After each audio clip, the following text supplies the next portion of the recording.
अगला स्टैंडर्ड है हमारा FMS 7 chapter 8 NABH 6th addition. तो ये स्टैंडर्ड जो है वो लास्ट स्टैंडर्ड है इस FMS चैप्टर का। अब इस स्टैंडर्ड में बात क्या होती है, ये बात करता है organisation means health care organisation has a plan for fire and non fire emergency within the organisation, within the facility या विद इन दी ऑर्गेनाइजेशन। अगर हॉस्पिटल के अंदर ही कभी कोई फायर रिलेटेड इमरजेंसी हो जाए या नॉन फायर रिलेटेड इमरजेंसी हो जाए तो उसको कैसे मैनेज करेंगे, उसका प्लान होना चाहिए। स्टैंडर्ड में 5th to 6th edition no change, कोई चेंज नहीं आया है। अब बात करते हैं ऑब्जेक्टिव एलिमेंट ए की। तो पहले जो ऑब्जेक्टिव एलिमेंट ए था वो बात करता था अर्ली डिटेक्शन, अबेटमेंट, कंटेनमेंट और fire emergency means identification and management of fire emergency and non fire emergency both, दोनों की बात ए ऑब्जेक्टिव एलिमेंट में हो जाती थी। अभी 6th एडिशन में क्या किया है, सेपरेट कर दिया है ए और बी को। तो ए में तो बात होती है फायर इमरजेंसी की, उसको आइडेंटिफाई करना, उसको मैनेज करना, उसका प्लान, और बी में बात होती है नॉन फायर इमरजेंसी की, जैसे अर्थक्वेक, फ्लड एक्सेट्रा। तो with in the health care facility जो फायर इमरजेंसी होगी उसको कैसे आइडेंटिफाई किया जाएगा, कैसे उसको डिटेक्ट किया जाएगा, कैसे उसको मैनेज किया जाएगा, उससे रिलेटेड आपके पास पॉलिसी डॉक्यूमेंट होना चाहिए, पूरा मैनुअल होना चाहिए। नॉन फायर इमरजेंसी से रिलेटेड आपके एरिया में जो भी हो सकती हैं ऐसी सिचुएशन, उससे रिलेटेड आपका प्रॉपर प्लान होना चाहिए। अब आप 6th एडिशन में सेपरेट मैनुअल भी बना सकते हैं और चाहे तो 6 और ए बी को दोनों को एक ही मैनुअल में, बट दोनों चीज़ों को कवर करके एक manual fire and non fire emergency का भी बना सकते हैं सिंगल, या फिर फायर इमरजेंसी का, नॉन फायर इमरजेंसी का मैनुअल अलग अलग भी बना सकते हैं। तो एक तो ये न्यू ऑब्जेक्टिव एलिमेंट आ गया 6th एडिशन में, पहले ये नहीं एग्जिस्ट करता था क्योंकि नॉन फायर इमरजेंसी को अलग से यहाँ पर डिस्क्राइब कर दिया गया है। अगला ऑब्जेक्टिव एलिमेंट की बात करूँ सी की, तो सी ऑब्जेक्टिव एलिमेंट क्या बात करता है, safe exit plan, display and documentation.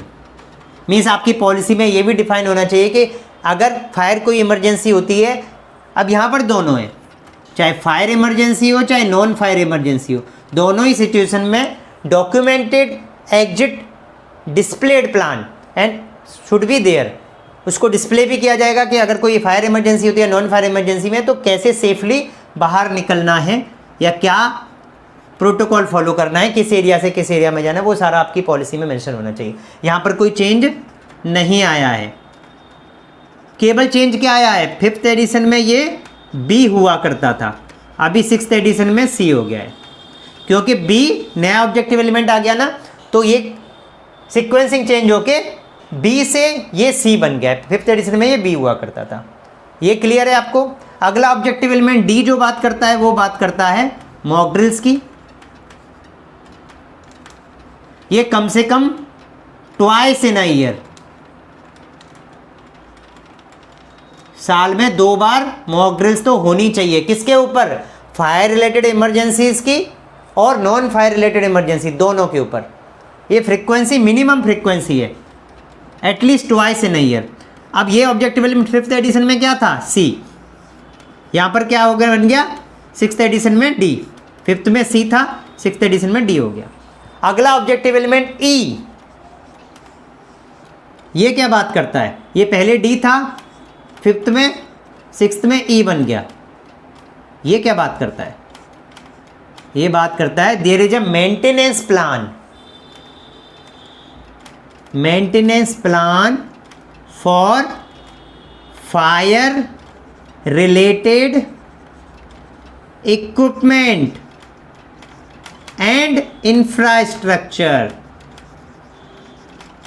तो जो फायर रिलेटेड इक्विपमेंट है और इंफ्रास्ट्रक्चर है उससे रिलेटेड मेंटेनेंस प्लान भी आपके पास होना चाहिए कि उन इक्विपमेंट को आप कैसे चेकिंग करेंगे, कैसे इंश्योर करेंगे कि they are in working condition, right.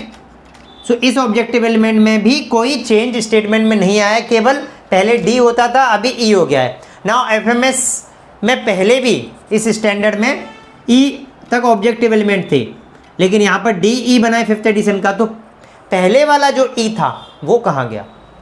सो वो जो ऑब्जेक्टिव एलिमेंट था 5th एडिशन का वो था सर्विस